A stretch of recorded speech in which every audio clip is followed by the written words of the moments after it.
وہ پچھلے سال ثنا خان نے توبہ کی تھی نا ماشاءاللہ، وہ مولانا انس صاحب تھے، تو اس پہ بہت لوگوں نے نیگیٹو بھی باتیں کی تھی. ان کا کل فون آیا مولانا انس صاحب کا، وہ اپنی زوجہ کی کارگزاری سنا رہے تھے کہ ماشاءاللہ اشراق کی پابند، تہجد کی پابند، اور کہتے ہیں کہ مجھے شرم آ رہی ہے اس کی عبادت دیکھ کے.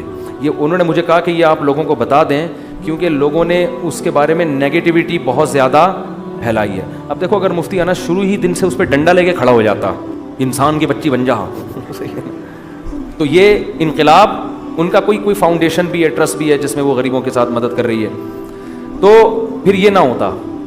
تو بہت لوگوں نے ملامت کی، اب ایک بے پردہ عورت سے شادی کر لی، اب یہ کر دیا. بھائی جب شادی کر لی ہے اور وہ دین کی طرف آ رہی ہے تو ایسے موقع پہ اپریشیٹ کیا جائے گا. فتوے قرآن کیا کہہ رہے ہیں؟ لوگوں کو حکمت مصلحت کے ساتھ دین کی طرف بلاؤ. دیکھو میں بھی داڑھی کے پر جب مجمع ہوتا ہے تو بیان کرتا ہوں، کسی بغیر داڑھی والے کو الگ سے بلا کے نہیں کہتا بھائی شرم نہیں ہے، کبیرہ گناہ ہے کبیرہ.